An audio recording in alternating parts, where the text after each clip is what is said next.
tem duas questões que a gente tem que perceber, né? A apneia do sono, por si só, gera um processo inflamatório pela hipoxemia, pela falta do oxigênio, e muitas vezes, tratando a apneia, a gente melhora muito a dor do paciente. Mas tem essas dores causadas por outras ordens, né? Ortopédicas, né? E pode ser musculoesquelética, tem outras questões de dores, né? Que a gente pode melhorar com a ergonomia ou então favorecer que a gente ambiente melhor, né? Mas daí tem um outro princípio que é saber a etiologia, a causa dessa dor, né? Mas de uma maneira geral, alguns pacientes se beneficiam de uma melhor qualidade de sono quando a gente ambiente e organiza um plano de correção ergonômica para esse paciente dormir melhor, né? Entendi. E quando a gente fala dos profissionais, a gente vai ter pouquíssimos profissionais, né? Mas a gente vai tá tentando, a gente tem um site ali que é www.ergonomiadosono.com.br. Ah, legal. Esse site ele vai ter ali algumas condições que podem se predispor a ter tratamento, né? E eu também hoje faço atendimento online para o mundo todo, então eu consigo dar uma atenção.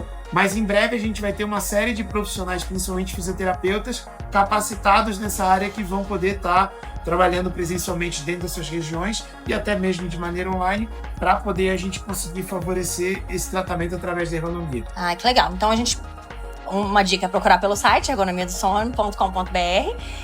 Provavelmente eu vou ter um contato mais fácil, encontrar um profissional mais especializado nessa área da fisioterapia. Exato. E também eu posso procurar talvez empresas especializadas nisso, como a Orthopedic Sleep, alguma coisa nesse sentido. Você acredita que também seja um caminho? A gente vai falar a ergonomia do sono é um conjunto entre produtos, e o personal sleep ele entra com a visão de como fazer esse plano de correção ergonômica mais adequado de acordo com a queixa do paciente, né?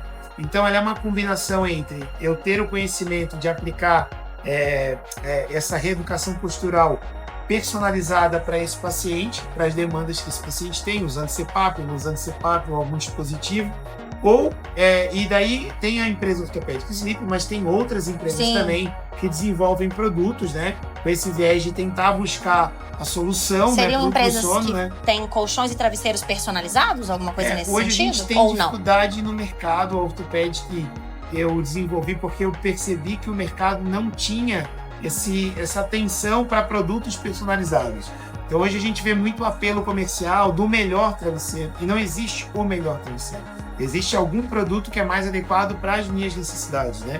Então até a própria ortopédica, às vezes eu desenvolvi travesseiros que eu atendo grande parte do máximo de pessoas, porém necessidades especiais ou situações específicas eu recorro a outros produtos no mercado, porque o mais importante não é sobre produto, é entender aquilo que o paciente precisa, né? Com certeza. Então dentro disso, né, a gente tem uma métrica no personal sleep, é tentar primeiro tudo que o paciente tem em casa, tudo que ele tem, a gente tenta readequar para a necessidade do paciente. Entendi. E depois, num segundo momento, se a gente vê que os produtos não podem ser readequados, aí tem as prescrições que a gente desenvolve, seja ele de produtos que estão prontos no mercado e atendem aquele paciente de menor complexidade, ou fazer itens personalizados que possam atender a necessidade desse paciente. O mais importante é encontrar uma solução para esse paciente. Legal. Então a ideia é procurar primeiro o profissional que vai te ajudar com isso. E como que é esse tratamento? O personal sleep vai lá na minha casa dormir comigo? Como que funciona esse processo? Basicamente hoje a gente tem a intenção de compreender o que acontece durante a noite. O sono é uma coisa que é muito difícil a gente descrever. Sim. Porque a gente está dormindo, né? Porque às vezes eu vou falar, eu acho que eu durmo sim, mas a minha visão é a hora que eu dormi, mas eu não sei como é que é o durante a noite, então Exato. Como é que funciona? Hoje a gente abre mão de muitos recursos, né, da parte da metodologia do personal sleep, né, do tratamento de ergonomia, é a gente identificar como é que esse paciente dorme. A pergunta muitas vezes que os médicos falam, como é que você vai ver como é que o paciente dorme? Será que ele está dormindo de barriga para cima? O que ele está fazendo? Vai deixar uma câmera no quarto e você leva a filmagem pro médico? E hoje é o que a gente está fazendo. É isso? A gente tem hoje colocado alguns dispositivos para poder monitorar realmente em tempo real o paciente, porque muitas vezes, geralmente eu começo com uma abordagem um pouco menos invasiva, que às vezes eu coloco um dispositivo para saber a posição que o paciente tem. Tem aplicativos hoje, e eu desenvolvi uma cinta, você usa esse aplicativo, não é aplicativo nacional, aplicativo desenvolvido em outros grupos de estudo fora, né? Mas a gente pode utilizar tanto no iPhone ou no Android, tem aplicativos específicos que a gente utiliza, que o próprio celular do paciente pode monitorar e, inclusive, ele pode fazer terapia posicional. Ele tem um sistema vibracional que, além de marcar a posição, quando o paciente está de barriga para cima, ele vibra para poder fazer com que o paciente evite ficar de lado, né? Mas isso, geralmente, a gente usa esse método de choque para compreender e reeducar o paciente. Como uma terapeuta... É quase uma fisioterapia, vamos dizer assim. Exatamente. Ele é uma fisioterapia postural, uma reeducação postural para o sono, né? E esse é um artifício que a gente usa à mão. São vários recursos que a gente usa, né? A filmagem é um recurso porque ela é mais real, a gente consegue entender tudo que está acontecendo durante a noite e mostrar para o paciente, e mais do que mostrar, fazer uma ambientação para que ele venha adotar aquelas posturas que são mais adequadas, né? Daí a gente pode monitorar a oximetria desse paciente e verificar se a queda do oxigênio ou mesmo um exame de pós-sonografia associado à parte de obtenção de imagem, quando a gente faz ela de maneira domiciliar, o quanto que isso pode estar implicando para a gente ter um bom prognóstico para ver se realmente a posição dormir ela pode ser um método de tratamento. A gente tem tido muitos êxitos, desde casos mais leves e até casos onde o paciente ele não aderiu ao CPAP, ele tem uma apneia gravíssima, a gente buscar uma metodologia de tratamento, né, através de posição, e a gente tem tido êxito em casos de pacientes com arritmia, pacientes com apneia gravíssimas, que quando a gente identifica que a posição interfere muito para dormir, se torna o tratamento desse paciente. Então eu desenvolvi camas especiais que regulam determinados níveis de altura e angulação, que melhoram bastante, em alguns casos até resolvem a questão da apneia do sono, somente com a cama, né? Ou também tem cunhas que eu desenvolvi com diversas regulagens de altura, que também predispõe o paciente a ter um menor colapso da via aérea, de acordo com a característica de cada um. Ai, que legal. Muito interessante pensar isso, que tem tantos recursos, né? E não necessariamente envolve também um alto investimento financeiro, que é o que você falou. O bom profissional, ele vai ajudar a pessoa com as coisas que ela tem ali em casa, né? Exato. Talvez. E esses produtos, muitas vezes, a gente inicia fazendo essa titulação com edredom, fazendo coisas com que a pessoa tem em casa. E claro, quando a gente sabe que aquela metodologia está sendo efetiva, aí a gente vale a pena fazer o paciente investir em algo mais assertivo, que vai dar mais conforto para dormir, que foi feito próprio com aquele propósito. Então hoje, geralmente, eu trabalho sempre com algumas experimentações básicas que o paciente tem em casa, para depois fazer uma prescrição mais assertiva de produtos que são voltados à área de ergonomia, né? Ah, legal. Eu já ouvi falar de um artifício, não sei se é amplamente utilizado, que às vezes é até costurar alguma coisa nas costas do pijama, para que você não consiga virar.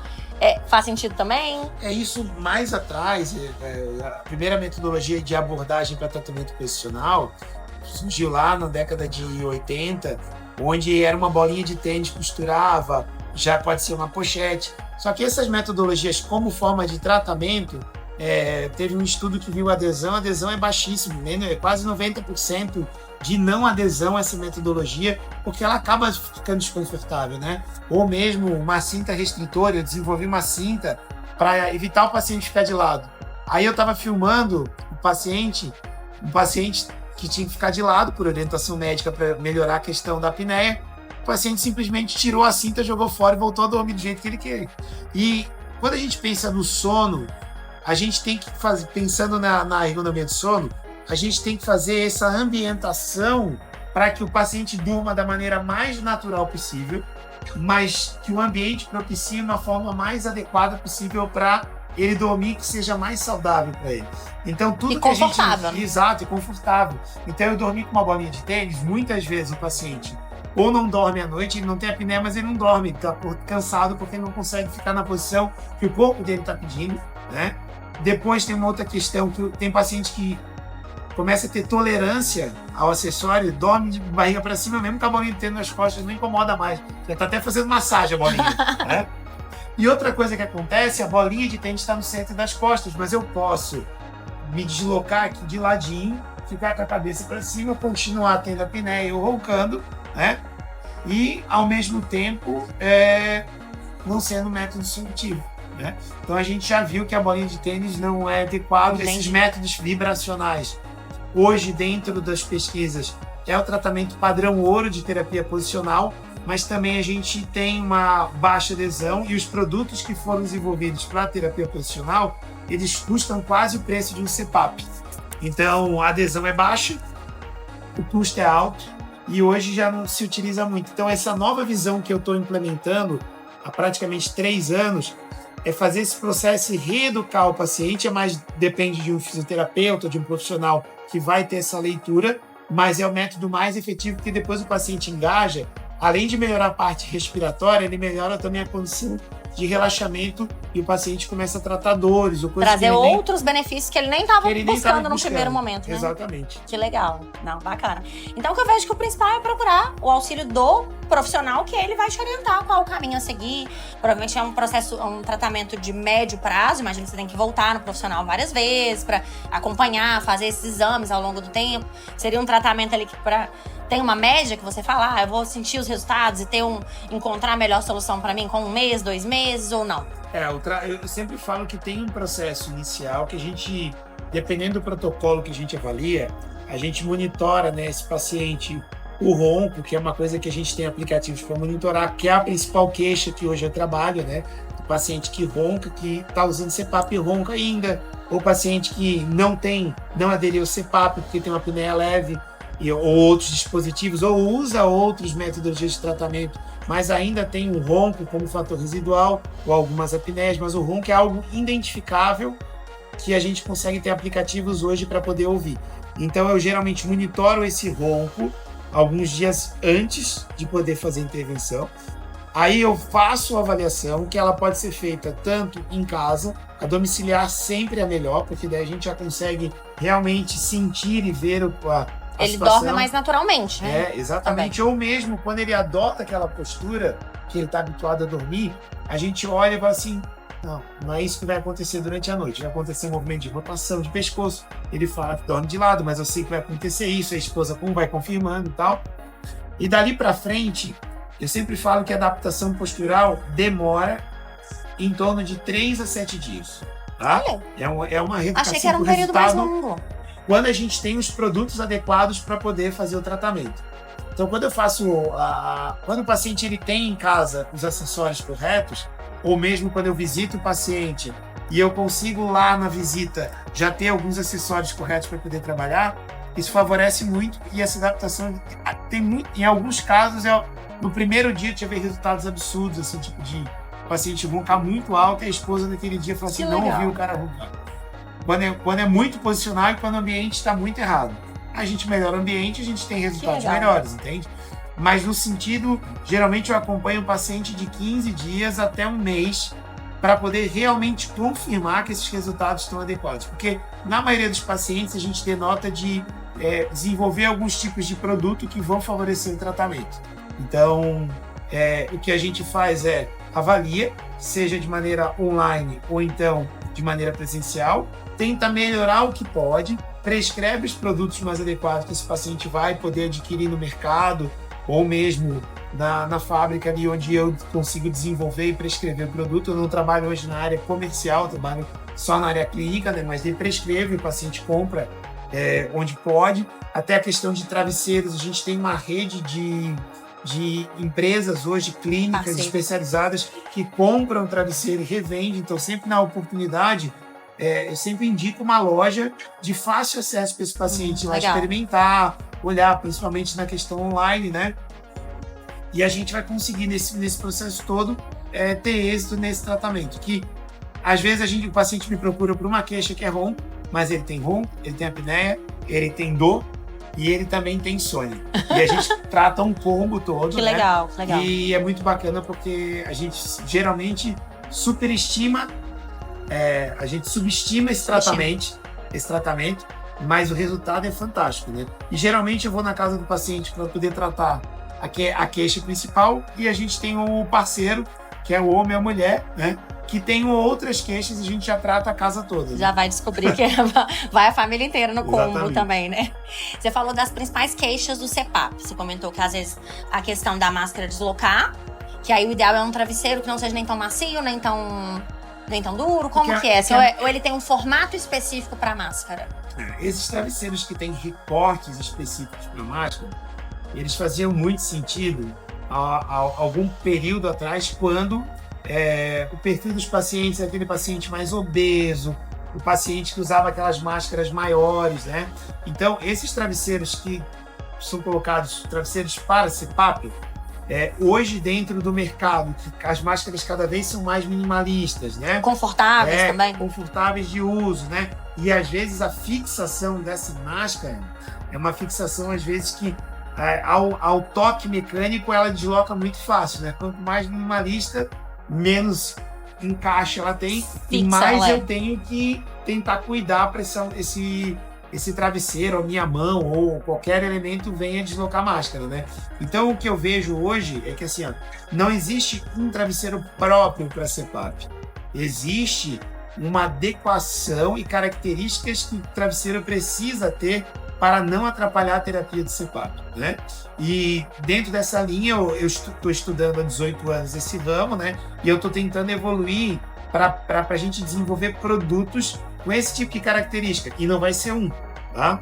Então a gente tem mais de 8 modelos de travesseiro, e daí vem a importância do fisioterapeuta do sono, com a capacitação na área de ergonomia, para poder recomendar esse travesseiro mais adequado para o paciente, seja aí nos modelos que eu desenvolvi ou os modelos que tem no mercado. Então, tem momentos que eu, Jefferson, prescrevo travesseiros que não é da ortopédica, que eu desenvolvi, porque eu vejo que tem um outro travesseiro no mercado que tem mais características que vai favorecer o paciente. Então, a gente não vai ter um produto único, mas a gente tem que ver essas características, que é o paciente se deitar no travesseiro e sentir conforto ao toque. Então, tem que ter conforto.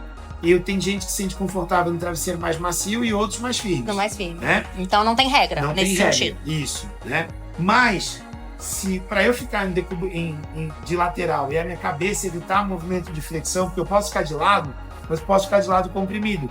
Eu preciso que esse travesseiro preencha esse espaço entre o colchão e o meu pescoço e consiga manter minha cabeça evitando o movimento de flexão. Aí isso, se o colchão do paciente é um colchão mais fofo, meu ombro afunda mais, esse espaço é menor. Se é um colchão mais firme, tem que estar tudo interligado. Tem que estar tudo ajeitado, né? E às vezes eu durmo no local, o travesseiro encaixa, no outro local parece que não encaixa. Às vezes o colchão vai modelar o quanto que esse travesseiro vai fazer essa situação. E o mais importante, eu tenho uma altura, mas essa altura eu tenho que contar com a resiliência do travesseiro. Então, o travesseiro pode ser dessa altura, mas aí quando eu deito, ele tem que encaixar e ficar neutro para essa característica. Sim. Não adianta o travesseiro também ser um pedaço de pau duro e não moldar nada, porque vai machucar o rosto. Mas, no geral, o que a gente percebe é que os travesseiros comerciais eles não são adequados para usar CPAP, porque quando eu deito nesse travesseiro, ele é macio, ele é fofo, ele é moldável, mas daí minha cabeça afunda, eu desloco a máscara, eu gero uma compressão, não tem suporte na mandíbula e bagunça todo o tratamento. Entendi.